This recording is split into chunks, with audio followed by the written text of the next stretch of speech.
Hey guys, welcome to Priceless B Movies. I'm your host, Colin Price, and I actually saw this movie when it came out a few months ago, but after I saw it, I'm not going to lie, I wasn't too blown away by any one part of it. There was not a whole lot that I thought there was a need to talk about, but in the last couple of weeks or so, I've been doing some thinking and looking at, where horror films and just films in general kind of are today.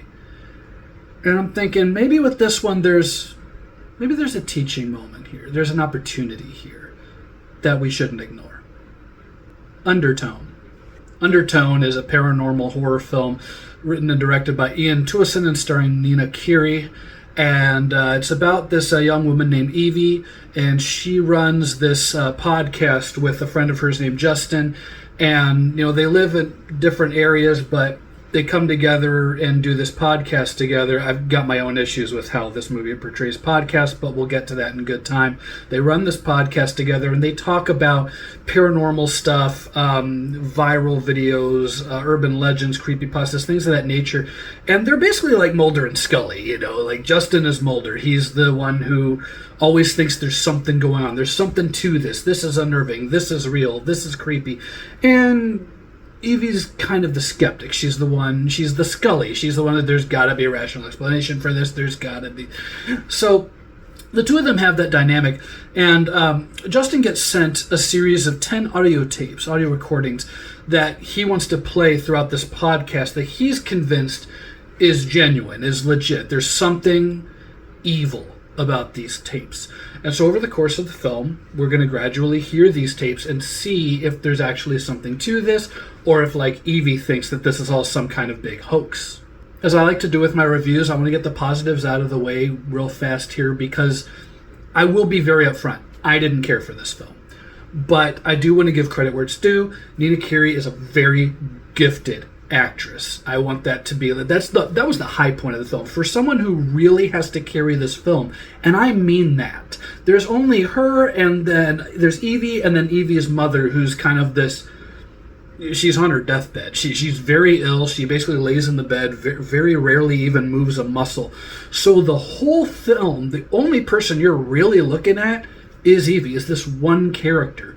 I want to make this very clear. This is not a movie where some demon is going to jump out or something, or some ghost is going to be shown or something. That's not really what this is about. This has a lot more in common with like the Paranormal Activity movies, specifically like the first one. This is the kind of movie where they're trying to build dread with atmosphere, with sound, with cinematography. We'll touch on that later, but I do want to note that her performance in this is very good. If I see that she's in another horror movie or something, I'll probably check it out just on the strength of her name, because I thought she gave a very good performance in this film. Now that I've gotten the positives out of the way, that's really it. I guess you could say the sound design. The sound design's pretty decent in this film, but there are a lot of movies that have really great sound design and other good things about them. So this is where I want to really talk about this movie.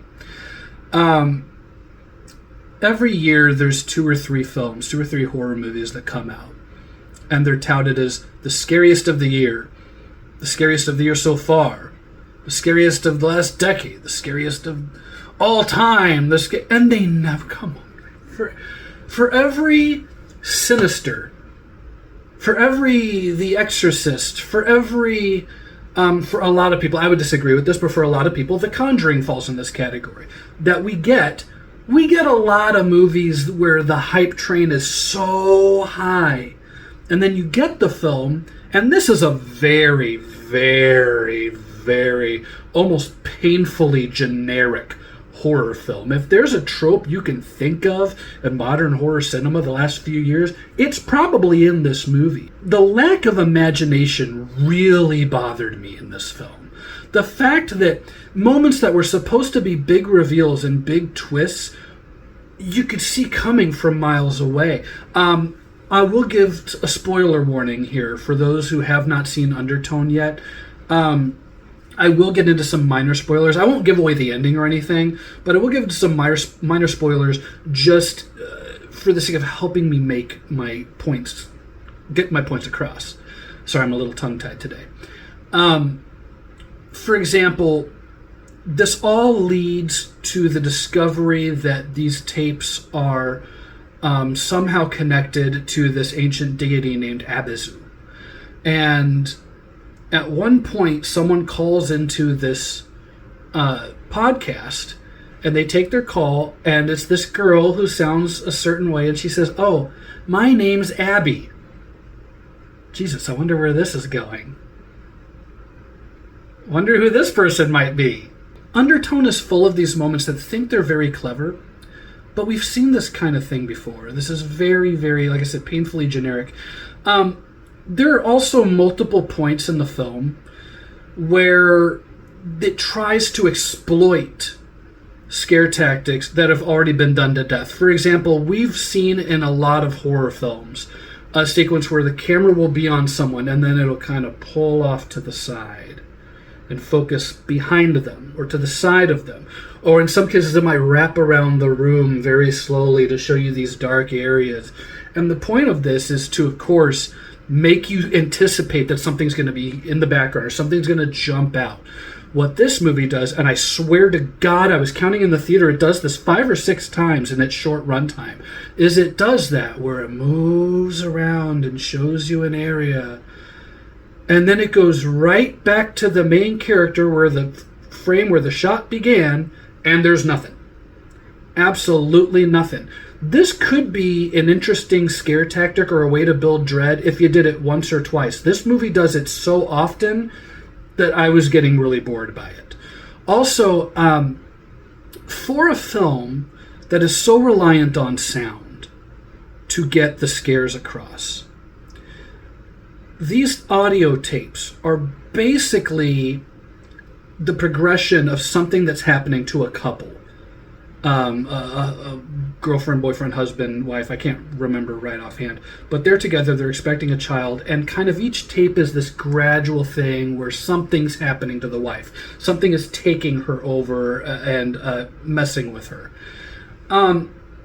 As soon as you understand this deity, this antagonistic entity, and what it's doing, what its MO is, there's absolutely no secret to where this movie is going to go. But then it gets into the final problem I really have with this movie, which is, once again, no spoilers about the ending, which is really easy for me to do because there fucking isn't one. For as many scenes that this film has of she's talking, doing the podcast, which they only record a few minutes of at a time, which is weird. I was part of a podcast. I was invited to be on a podcast here in town years ago. I was only maybe in 3 or 4 of them, but we recorded an hour and a half at a time, and then we edited it down so that we only got the good stuff in there. I've never heard of a podcast recording a couple minutes at a time over the course of like a couple of weeks. It's like, how often do you even produce a new podcast? How often do you even produce a new content? I don't know if the people who made this movie understand how podcasts work, but that aside, there's going to be a sequence where they listen to a tape, and Justin goes, "Oh, did you hear that?" And Evie goes, "No, I didn't." "You mean you didn't hear that?" "No, I didn't." Cut to a scene of her on the phone with someone who you're never going to see, just some character she's talking to. Cut to a scene with her going into her mother's bedroom and tending to her mother who's sick and dying, and seeing some weird little sculpture painting of religious iconography, and it's supposed to induce dread, but once again, we've seen this in how many horror films? And then it goes right back to her and Justin listening to the next tape, and it's ad nauseum, over and over and over again. This movie is like, 80 to 90 minutes. This could have been a 10-minute short, and it would have greatly benefited. But once again, it's all building toward a non-ending. The film is almost afraid to reveal anything about this ending. I won't say any more about it because I almost feel like I'm starting to get into spoilers. But we get into this debate, and this is what I was talking about earlier when I said I think there's a teaching moment here. We have gotten to the point with some horror films that are hyped up like this film is, to where we're kind of led to believe that this is an independent film. This is something that is new and original and genuine and hyped up. And this is the most bottom of the barrel, well executed in certain ways, like I said, sound design, great performance, but narratively speaking, this has to be the weakest script of any horror movie I've seen in years, because there's nothing to it. Now, I know there are some people out there who will say, well, Colin, it's a slow burn, and you're either with the slow burn or you're not.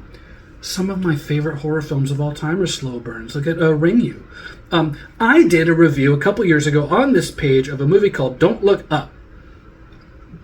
Scariest movie I've ever seen in my life, and I will defend that to the death. People might not agree with me. I am terrified every time I watch that movie because of what it means to me, how it shocked me the first time I saw it. That is a slow burn movie. But I have this thing with slow burn films.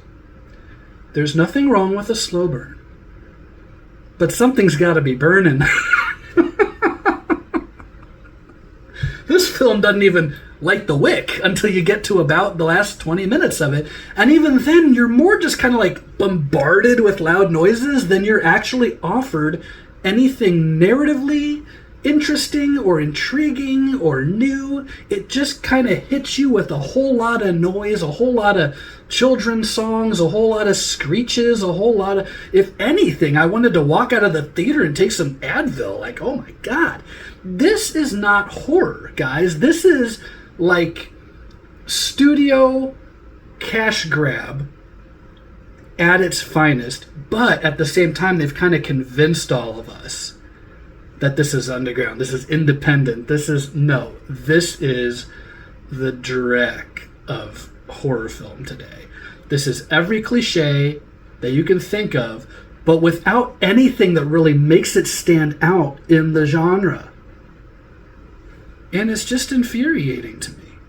I feel like I've just done nothing but harp on this movie since the beginning of this video, and it's kind of because I have. But I really want to try to start a discussion, whether it's in the comment section for this video, whether it's among you and people that you know who watch these kinds of films. At what point do we go from taking these tropes and doing something different with them that's more than just there are some creepy sound effects in it and so it's the scariest movie of the year? At what point do we start demanding more from certain films, certain filmmakers, certain studios? I will say that I think we're heading in the right direction with films like Obsession and with some other films that are coming out this year that are getting some really good praise. Films like Send Help, very good. Films like Over Your Dead Body, very good. Films that take these tropes but spin them into things that we have not seen before. Undertone, I'll be very, very generous and give 1.5 stars. 0.5 stars for the lead performance, 1 stars for some of the interesting sound designs. I cannot give any credit to anything else in this movie because there's nothing here that stands out in any way, shape, or form. In fact, at its best, this movie is absolutely infuriating in how little it actually offers an audience. Visually, intellectually, narratively, or even in terms of basic imagination. That's my review of Undertone. I do hope that, like I said, we can start some discourse. I know that this movie was generally well received, and that's part of what's scary about it to me. That's scarier than anything else in the movie. That there are some people who will just be so suckered into a loud noise, a door slamming, something that is scary to them. But God, do you have any idea how easy that is for a studio to do? God, give me $50. I'll give you the scariest movie you've ever seen. I'll just slam my bathroom door a couple of times and spin the camera around here and there. Apparently, that's box office gold. Guys, we need to get out of this crap. This kind of stuff has sucked since Paranormal Activity 2, and honestly, it's time we all admitted it. That's my review of Undertone. Thank God the next review I'm going to do is of something that I'll enjoy talking about. But thanks for watching, and stay tuned for more Priceless B movies.